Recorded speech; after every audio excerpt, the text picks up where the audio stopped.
Mike Bledsoe here, CEO of the Shrugged Collective. If you haven't already noticed, we've got a lot of new cool stuff going on. If you hit shruggedcollective.com, you'll see some great content that we won't be catching if you're only listening to the podcast. Hit the website and see the new look and feel. This week, we get to introduce you to two new shows. Today, we bring you Body of Knowledge. This show has been created by a couple of guys you already know, Dr. Andy Galpin and Kenny Kane. They've had their own project, and I love that we get to share it with you here. As we're expanding and improving the shows, we have partnered with amazing companies that we believe in. We talk and hang out with the people who run these businesses and know why they do what they do. Not all products are created equal, even if it looks like it on the surface.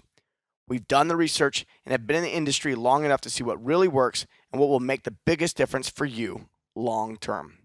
With that being said, one of my favorite companies, Thrive Market, has a special offer for you.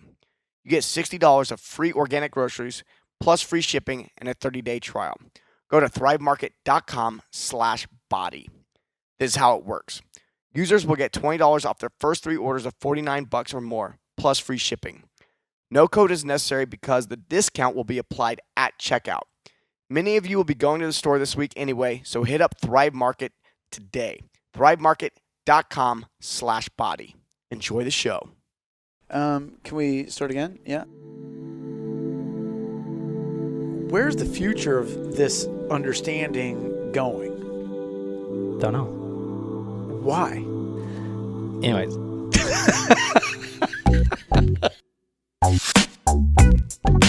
We are not a singular thing. We are built to change.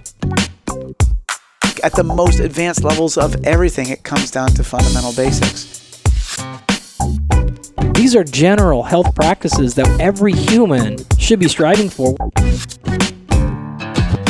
It's candy madness. Scream if you like candy. I don't know where that came from. I wasn't listening. I was just thinking about that. Good people, I'm Kenny Kane alongside Andy Galpin. And this is the Body of Knowledge with dope, fun, super rad stories at the intersection of science and fitness. If you happen to tune in to the first episode, we got into some deep science as it relates to physiology, whether you're born with it or it's something you can build. And personally, Dr. Galpin, I learned a ton from you during our first ever episode. Well, now it's my turn to learn from you.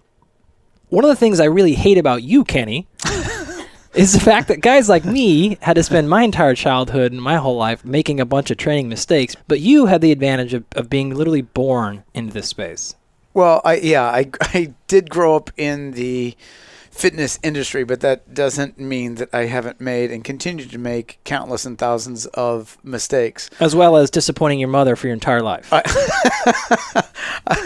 Something that still chases me post-mortem, actually. She's in the Swimming Hall of Fame for several things, and we come from sort of like a little bit of swimming royalty. So my grandfather's been inducted, my mom's there, and my dad's sort of an honorary, or he's been honored by the Swimming Hall of Fame. You know, I tried to swim one time. The extent of my swimming abilities is not drowning. I don't think that you and I are too far off. By the time I was 4, turning 5, my mom put me in the competitive swim program at our family business, Oak Park, up in Santa Rosa, California. And the team would go all around the state competing with other swim teams and so on. But I reluctantly competed in it, and then after just a few short weeks decided to quit, at which point... Quit? You quit the family business. I quit the family sport. What she did is she then signed me up for martial arts. So she was very clever. She never hit me. She just simply signed me up and paid for other people to hit me. Beautiful. One of the inevitable lessons that I learned in martial arts was never to take your eyes off of your opponent. And I learned that at a very young age when Mr. O'Hara used to punch me in the face when I would bow looking down. Because you got your eyes off the target. Yeah, eyes off the target. Classic. Always keep your eyes on the opponent is what Mr. O'Hara used to teach me. The business itself was basically, back then in the 70s, it was a sort of a leisure club.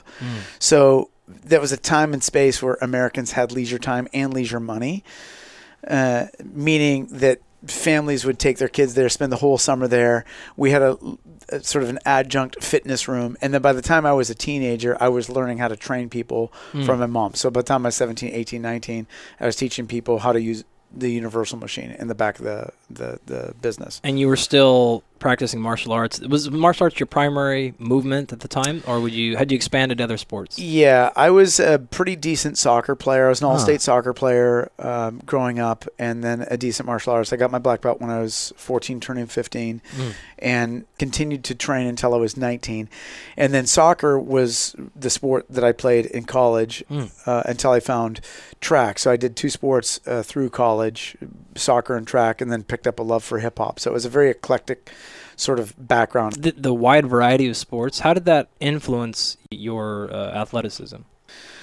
Well, it taught me fundamentally how to move in space and time. I think there's a couple great anchors with teaching young people, like martial arts and gymnastics and dance are 3 anchors to teach any child how to understand their body as it relates to the ground, space, and just general balance, proprioception, all those things that we kind of train as coaches and want people to learn without using the word proprioception. You want your clients to have it through movement in general.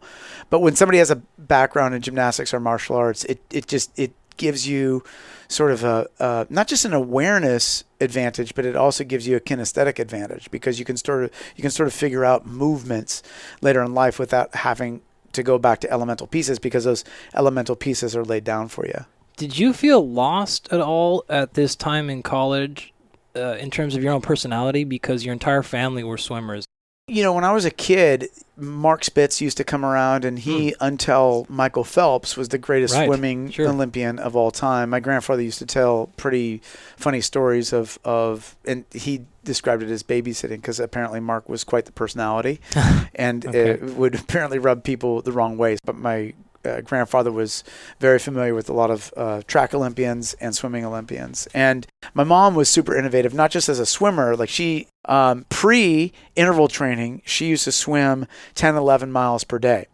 So as I got into fitness, my own fitness and experimentation in track and so on in my own training, when I was preparing for my black belt test, I used to go out and run 5, 7 miles, and she would just scold me. She'd be like, "Nah, we got to get you out to the track. You got to do intervals." I'm like, "What the hell? What are you talking about?" And I'm like 14 years old, and she's out there like beating me up with 4x400 meters.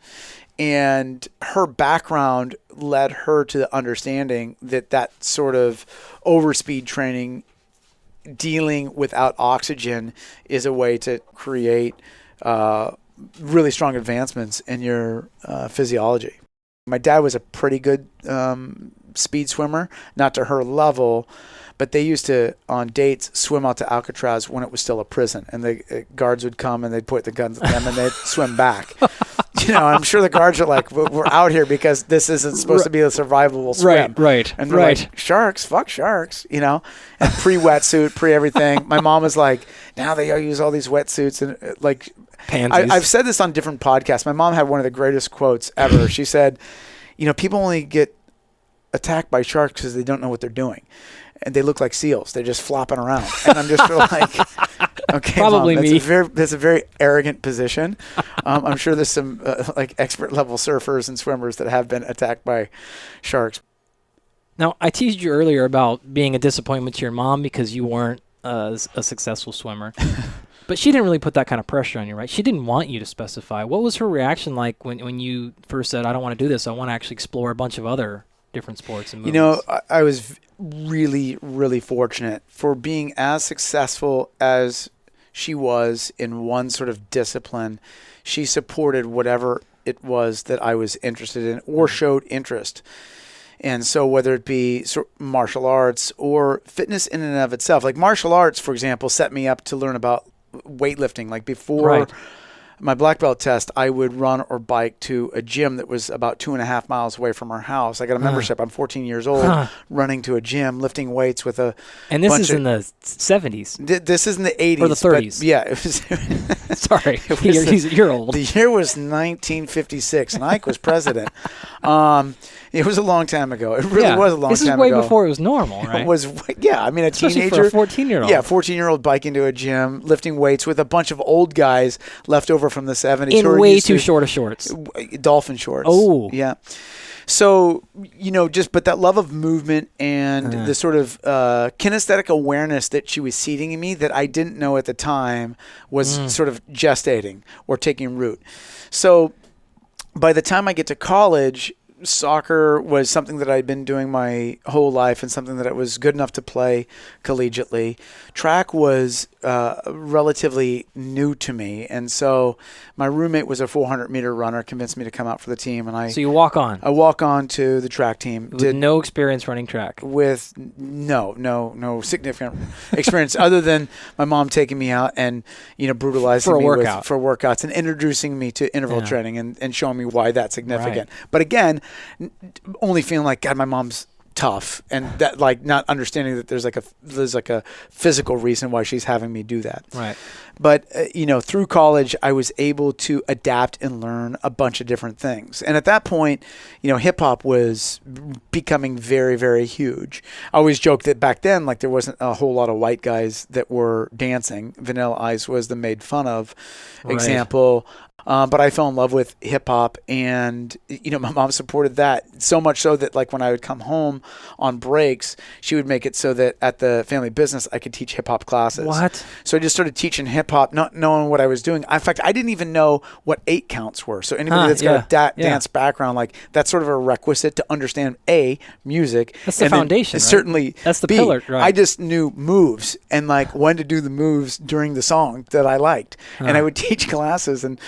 Slowly through the years, like, self-taught how to teach things, would fumble through. But there was this environment of physicality always. And, there's one story that I love to tell about an away track meet that we had. And my mom always believed that there was an overlap of your body and your mind are inseparable. And so you're going to be of sound body, but also of sound mind.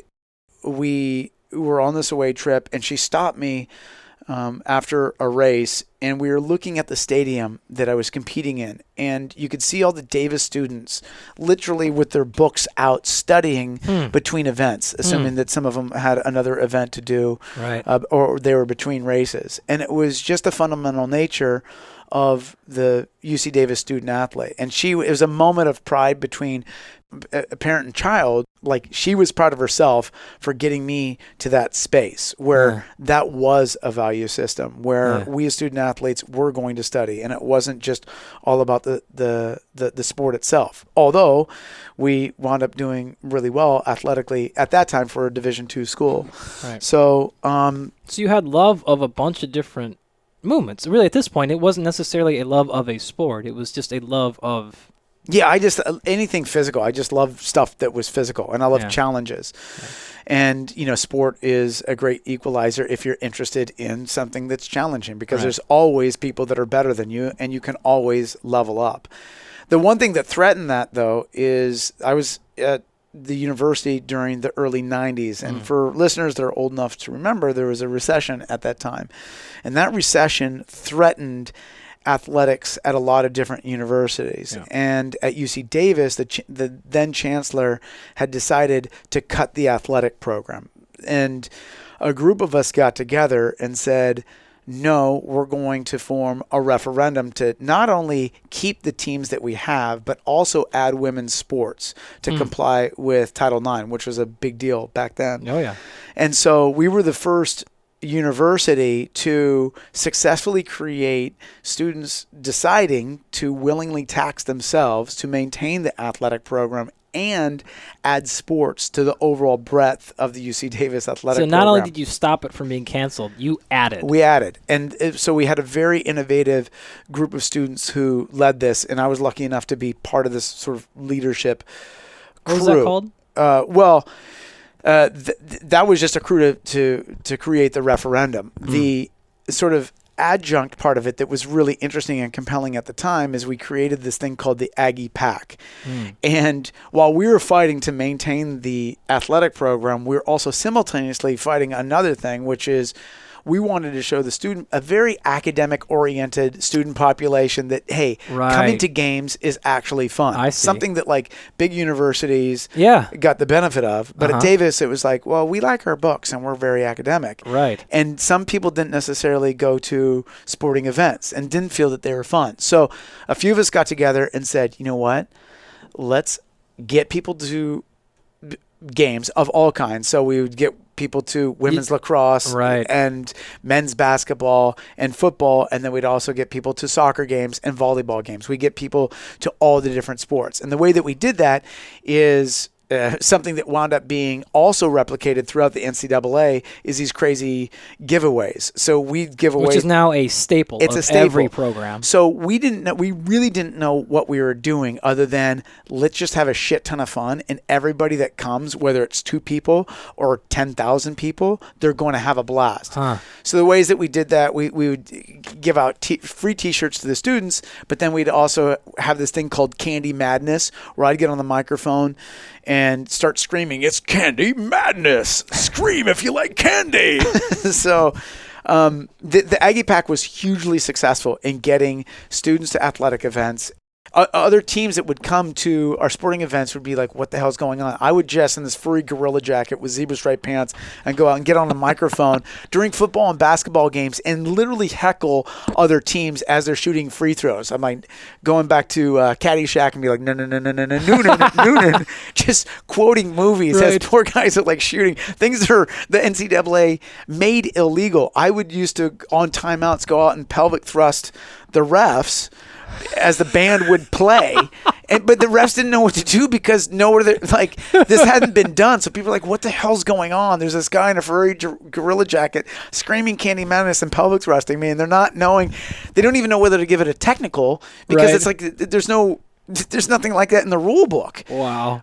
But fundamentally, the thing that came from for me was this love of sport.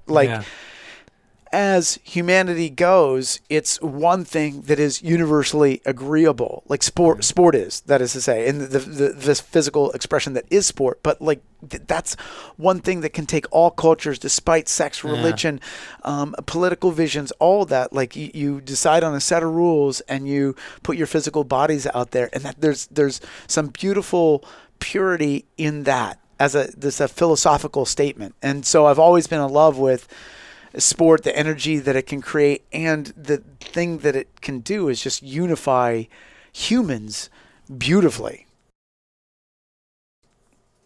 So at this point, you pretty well probably understood your own personal love of movement and sport. But when you developed this Aggie Pack and when you were out there performing in front of all these people, what else did you realize? Well, a lot of things. I mean, there's a couple of concurrent themes I'm starting to realize by the time I'm in college and finishing college. Like, I left college, I left UC Davis to become a PE teacher at K through 8 school. So makes sense. Yeah, and so there's this there's this emergence of like consistent physicality, sport, human movement, and then there's also this like dual thing. Through college, I was doing plays, dancing in hip-hop shows, doing little theater things. So there's also this concurrent thing of performance. And those themes have run concurrently on 2 single tracks adjacent to each other for sort of the entirety of my life. You know, my mom used to put on like big water shows. She'd choreographed World's Fairs.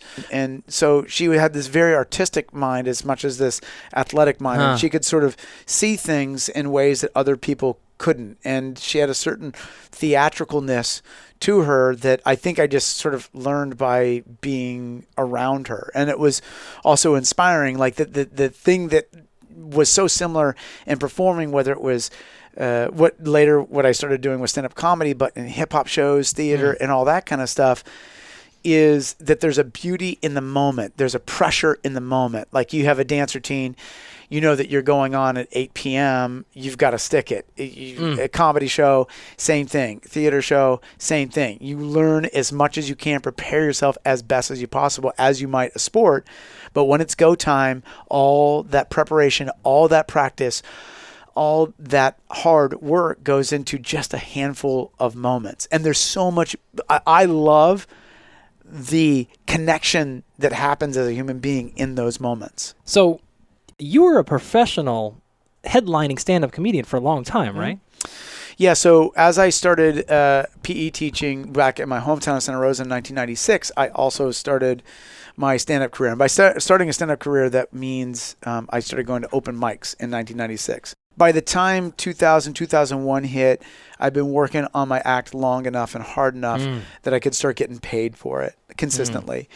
And by that time, by the year 2000, I had relinquished the sort of teaching and wanted to pursue stand-up comedy because I knew that if I didn't pursue stand-up comedy, that I'd always have that thing in me. Like, pursue it meaning taking it from one level, being like an open micer / sometimes getting paid, to can I do this thing for a living? What was it like? I guess what was more difficult? The first time you walked on that college soccer team or that track team, or the first time you walked up on stage? Because both times you're doing something you've never done before. Yeah. The sport is easy because I was doing that. I never wasn't doing sport, and I never wasn't competing. Just a different mode.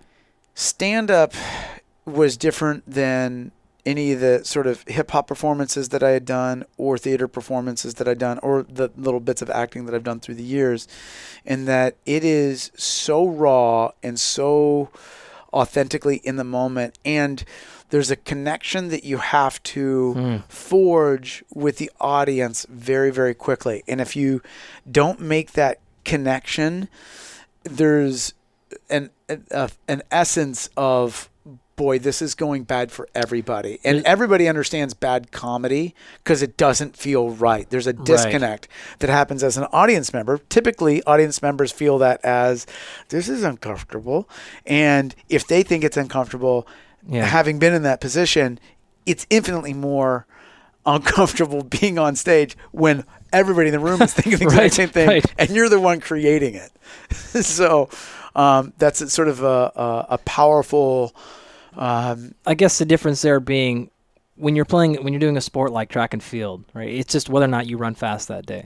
You're not relying upon creating a connection between other people, like where the comedy is almost entirely dependent upon that. You could have your best day that day, but if you don't make it work with everyone else in the room, it's not going to matter.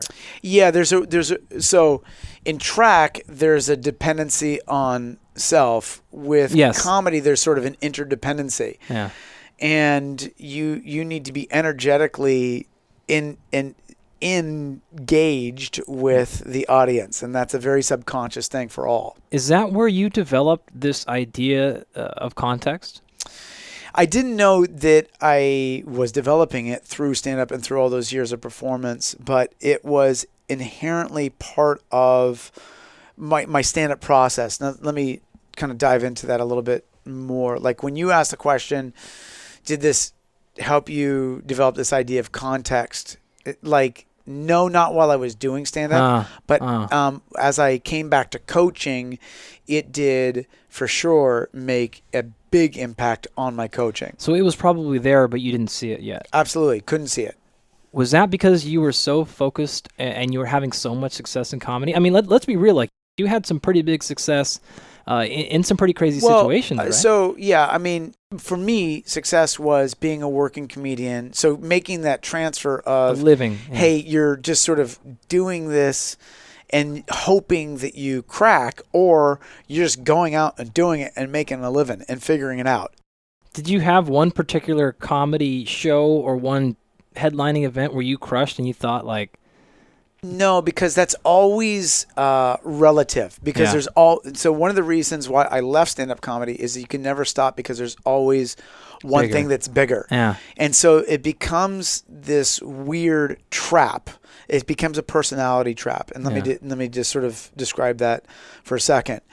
you create something that becomes monetized, and that monetization is an expression of yourself. Now, people start to consume that thing that you've created. They may or may not be interested in your evolution, and you may or may not be successful evolving from that. So I had witnessed a lot of headlining comedians go through this and I would qualify it as traumatic, because you get people pin you into being this thing that they want you to be, which is the thing that they saw last time. Yes. At the same time, these very same people are critical if you're not evolving new material. So it's a trap that you can't get out of. Tough to change. Hey, come up with new shit, but you got to be you. Yeah. Okay, well, where does that stop and end? And by the way, if I'm dependent on getting payment for that, then there's got to be some sort of, non-growth that's securing that. I could see myself getting trapped. People sort of knew me as generally a clean energy comic. So that was my thing. But there were times where I didn't feel energized, and I didn't want to be clean. And I didn't want to be any of the things that the people wanted me to be. And that starts to feel like a trap. And what I was doing is I was using all those years as an athlete to come to every single performance as if it was a do or die game. So in comedy, it's called the kill mentality. So you get into this thing where you want to kill. And if you don't kill, a couple of things are hurt. One, fundamentally, is your ego, which you're training it. Ironically, you're training it to be weaker with time. Yeah. Because you're seeking the kill rather than seeking the evolution. It's the same thing of when you're showing up to the gym and you're trying to PR every day instead of focusing on getting better over time. Didn't PR it's today. It's a different, and it takes a humble conversation. It takes an egoless conversation. And I was at a point where I wasn't well known enough. Yep. So I had to kill to outside get of the industry. Next gig. Yep. Right. Without annihilating, I wasn't eating or making payment for my airline ticket to get me back home. Was there a particular time when you had a major success, and at the same time where everyone might have been looking and going, he did it, but you went, no, like I'm not here anymore? There was a crazy moment that happened that was sort of a confluence of a lot of really important things in my life, and it was in 2010. Daughter Cameron was born in April, and that spring was very transformative, and her literal birth, was a transformative moment for me.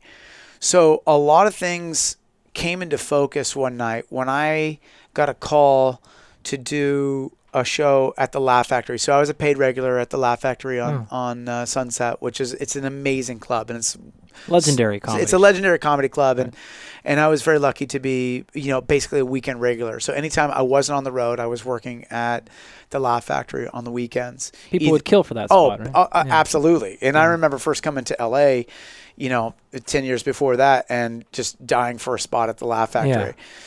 Anyway, I got a call to do the 10 o'clock show. Now, that same week, a couple things happened. I found out that Cameron's mom, who originally was planning to move out to California from Minnesota, had decided to stay in Minnesota. Oh. So I had a crazy life moment realizing my daughter is going to be in a different state unless I move there. And the original plan was for them to move here.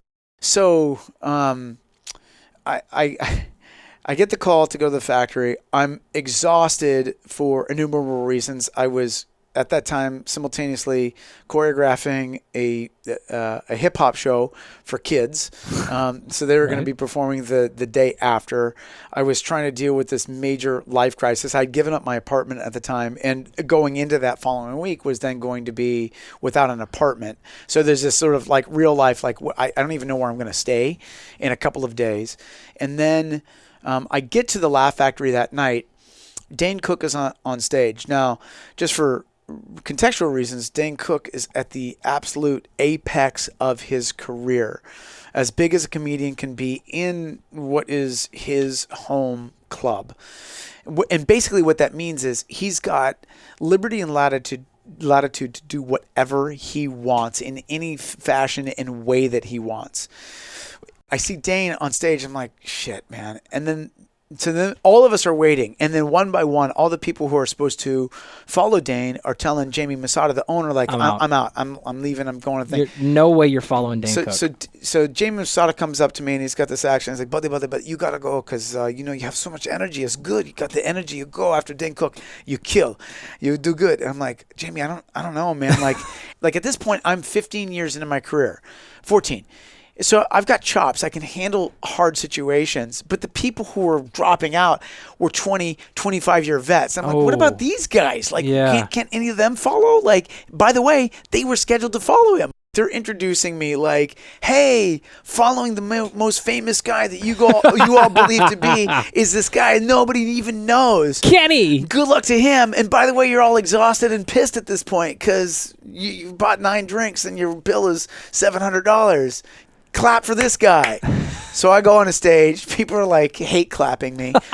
And they're like, where's the fuck Dane going? Like, I want more of him. So I go on stage and immediately just start killing. And normally when I perform, I'm in the moment, like in my body.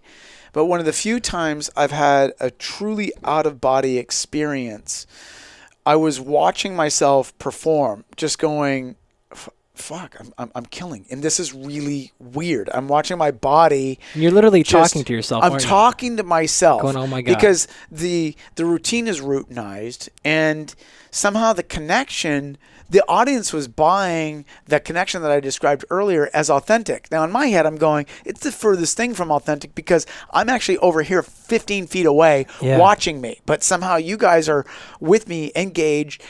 So I slaughter for 20 minutes. Now, at this point, it's close to 1 a.m. I go home the next morning. My clients I got Greg Penske, and then I go to Gerard Butler, and from there to Tom Cruise's house. That was my training morning. The day after.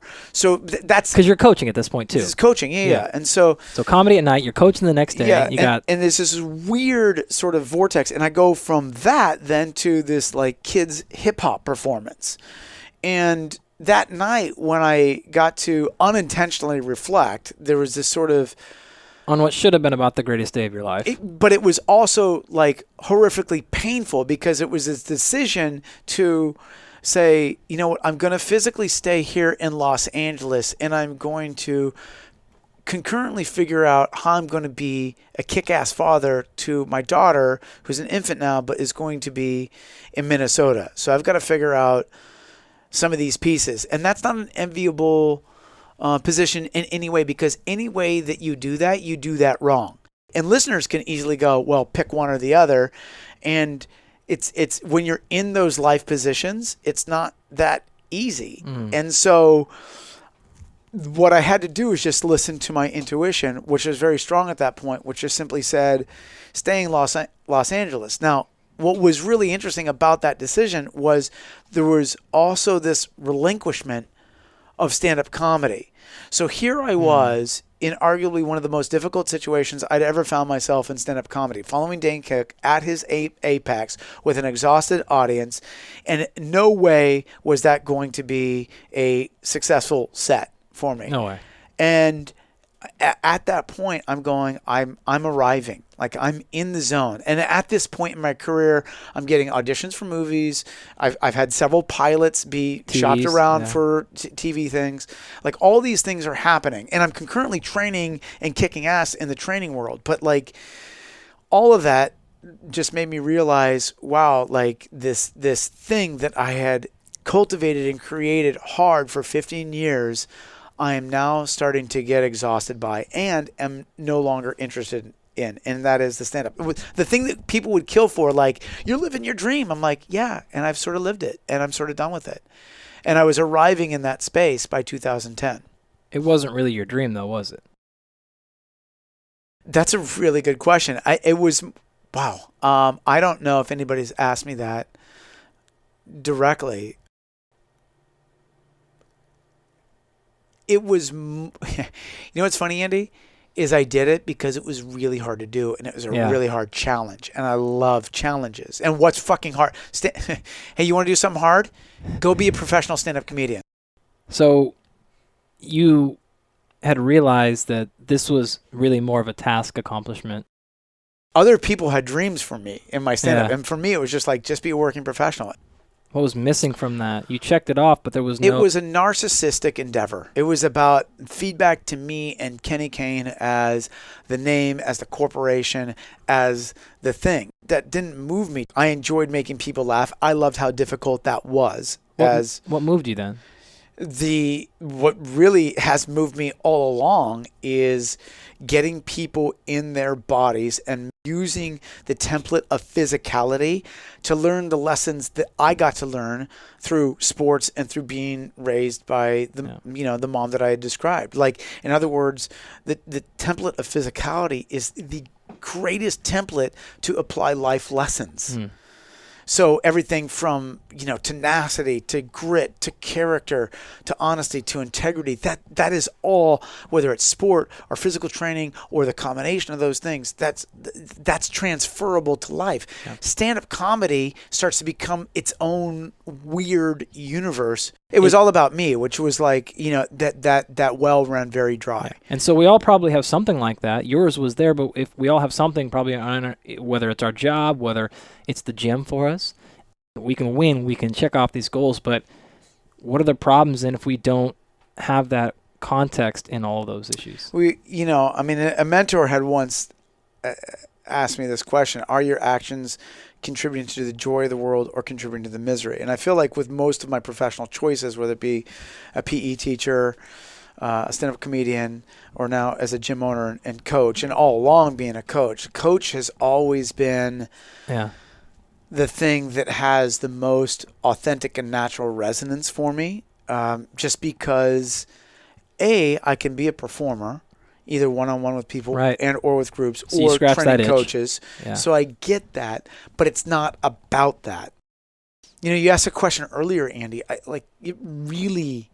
It really didn't dawn on me, this contextual piece, but stand-up comedy and sport had taught me so much about like the kill mentality of sport. Like, I got to win. Yeah.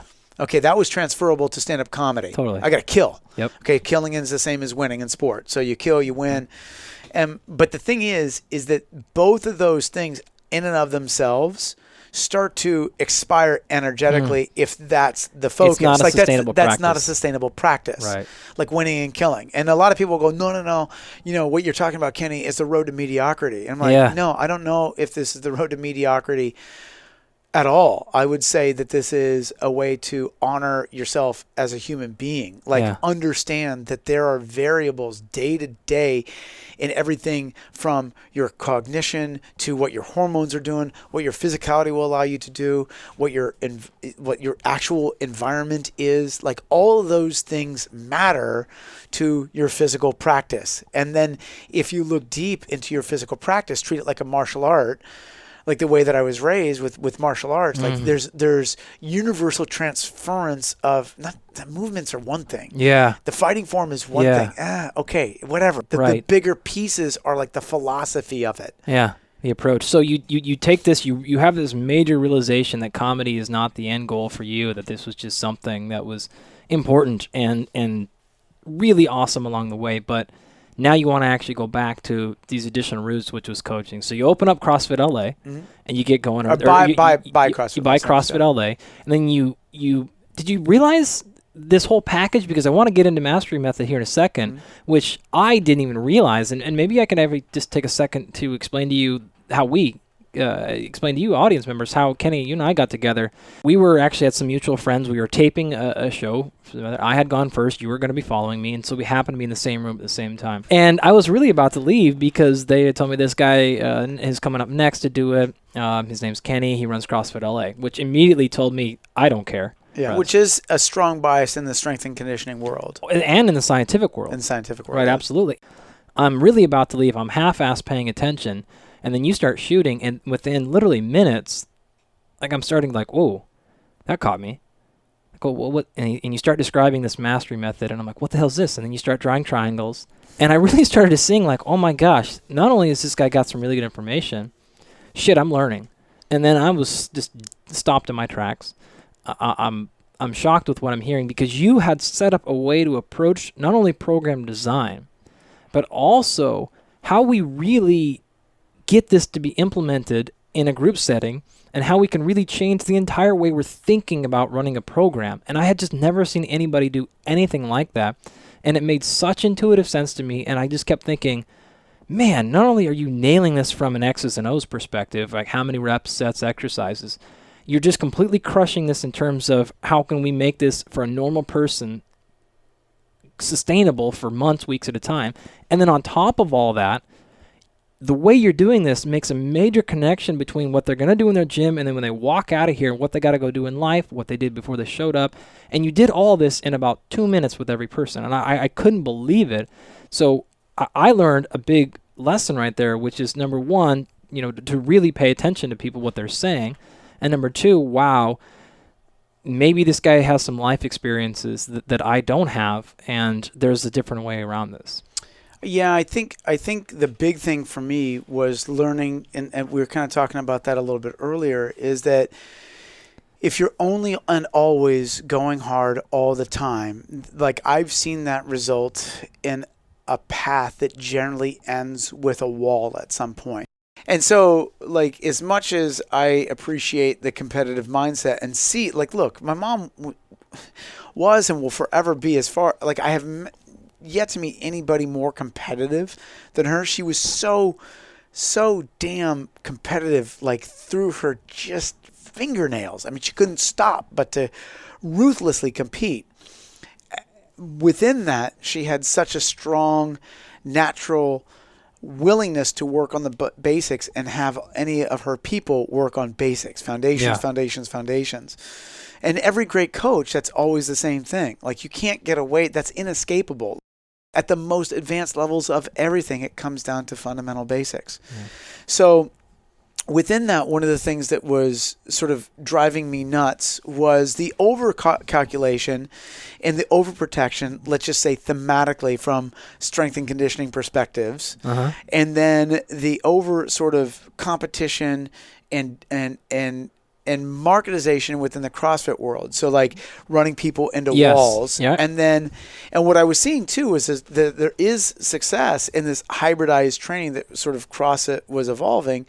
But to dismiss everything intellectually that had been, stacking on top of our understanding of kinesis and physiology and anatomy for decades, like to simply excuse that and go, no, CrossFit's the only solution.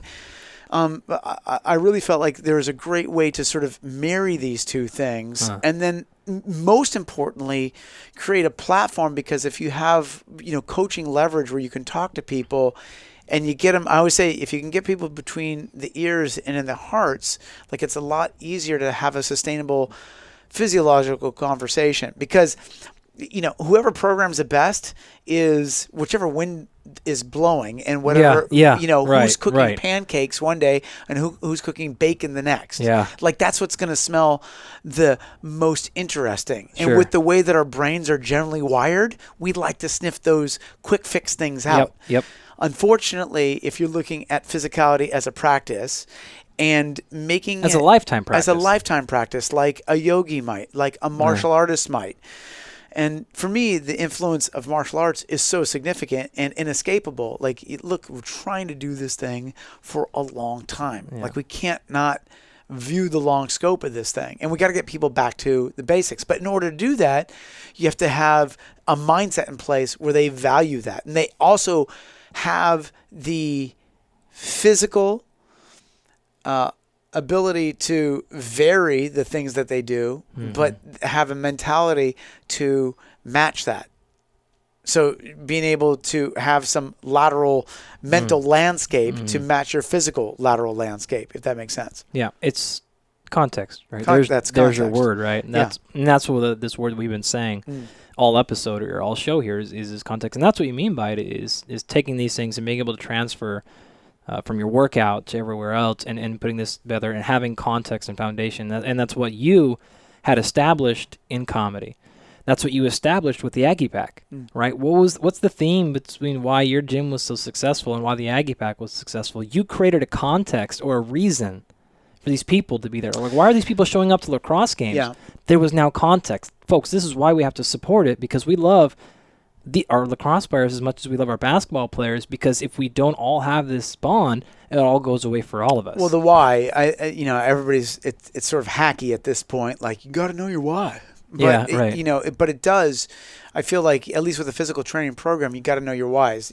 X and O's as far as like, what are you exposing people to? Like, that's on the most base level of programming for people. Like, you got to hit that, and you got to know your population, so you get a program for your population. And but then what's underneath that contextually is that mind emotional space. And if that's not the platform, because we're physical mental bodies, like everything goes from the brain, and there's a looping system between our relationship between our thoughts and our emotions. It's expressed in our bodies.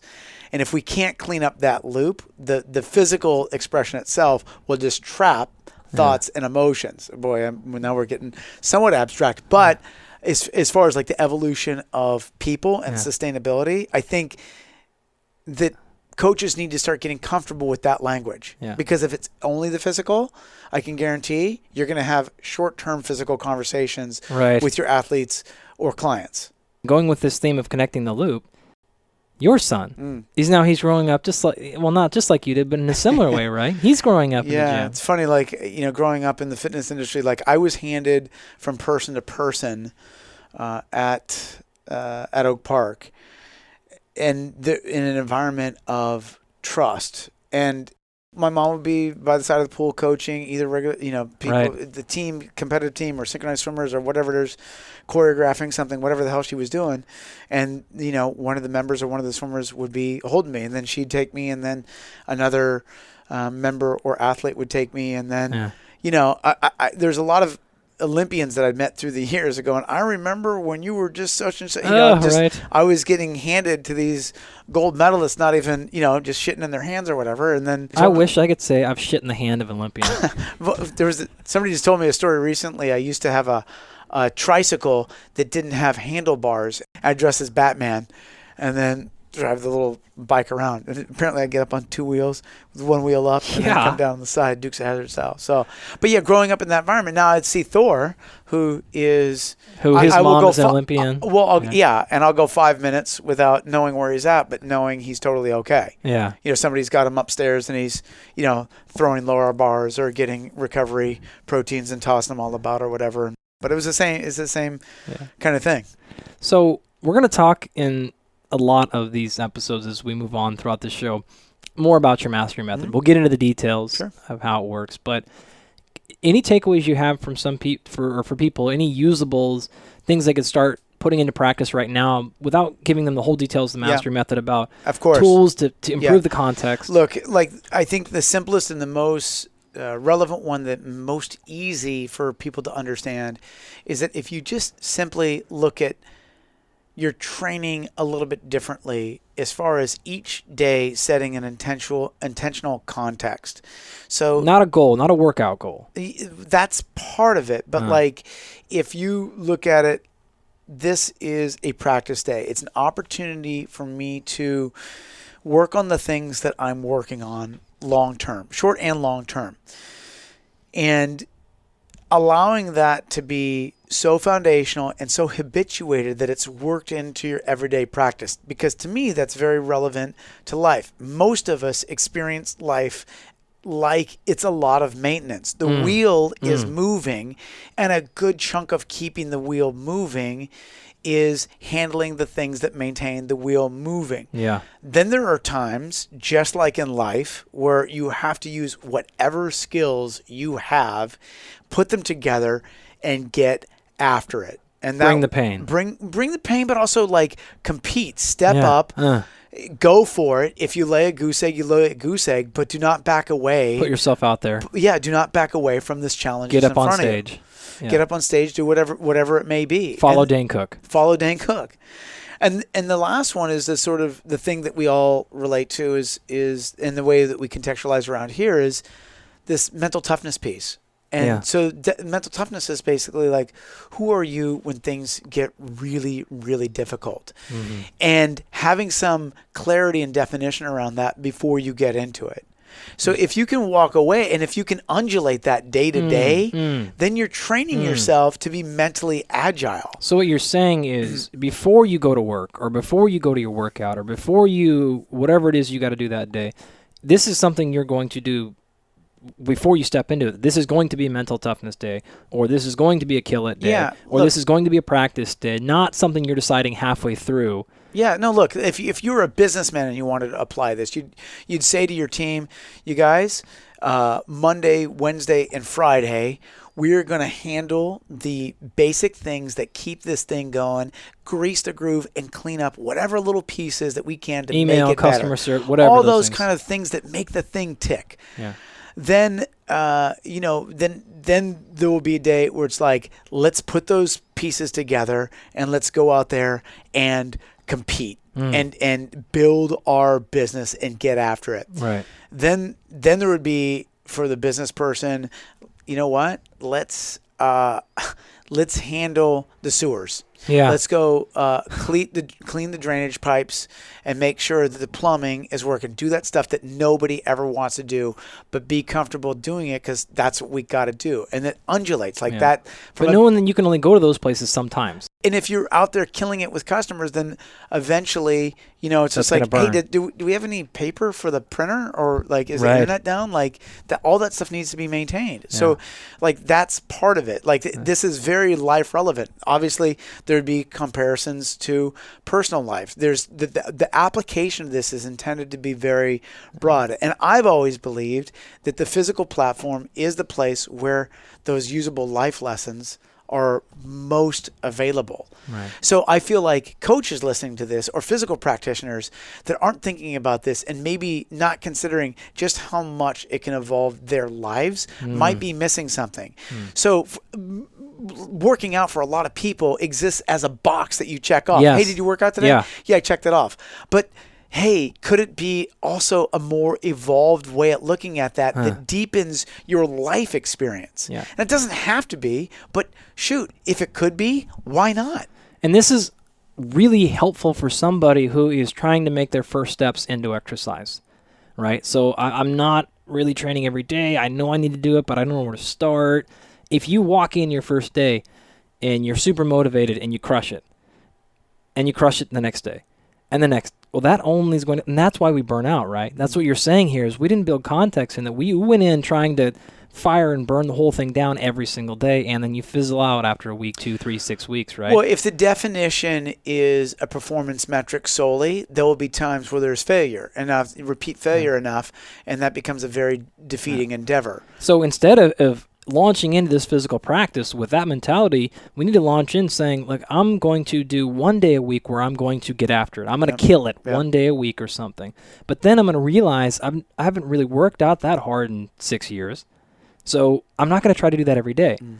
The other couple of days, maybe it's a 20-minute stretch or yoga or something that maintains the physical practice. So when I get back to that day again next week, I can go hard and I'm not ruined and I'm not disappointed with myself because 3 days later I'm not ready to go again, so I end up quitting, right? So whether we're talking high-level athlete, trying to get into workout, business, all these other applications, it's really a foundation of being realistic with yourself so that you don't burn out and you don't set yourself up for mental disappointment. Yeah, that's the biggest thing.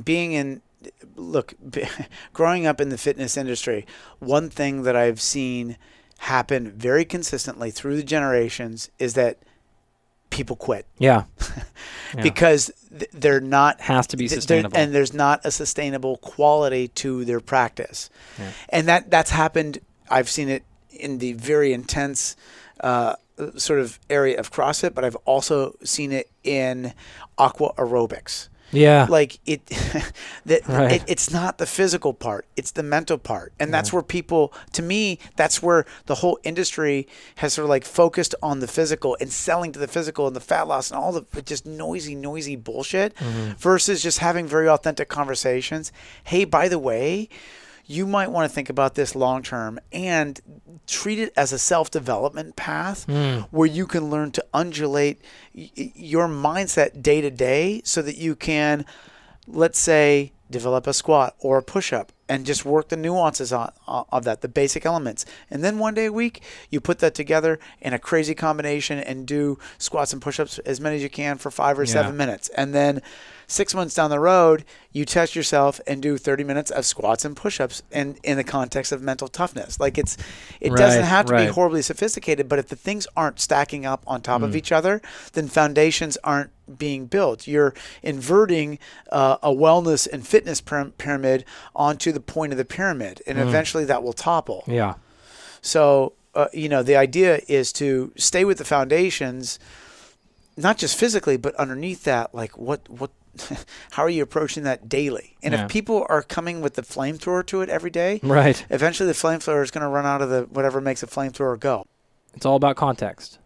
Yeah, I feel like it's one of those moments where it's 3 a.m. and you've just finished college finals, and then the guy that you've been studying with, or the group that you've been studying with, somebody in the group goes, "It's all about fear, man." I feel like that's where we're at right now. It's all about context, bro. Yeah. Listen, I think context is a really useful tool as far as training people and guiding people in really healthy, sustainable ways. And if that is significant to you, either as a coach, a scientist, or a practitioner, somebody who trains with regularity, I think it's a great thing to play for in universal application ad infinitum. Yeah. So thanks for sharing all that today, Ken. Yeah, I appreciate it. Thanks for diving in with me, Doc Galp. Next week, who do we have?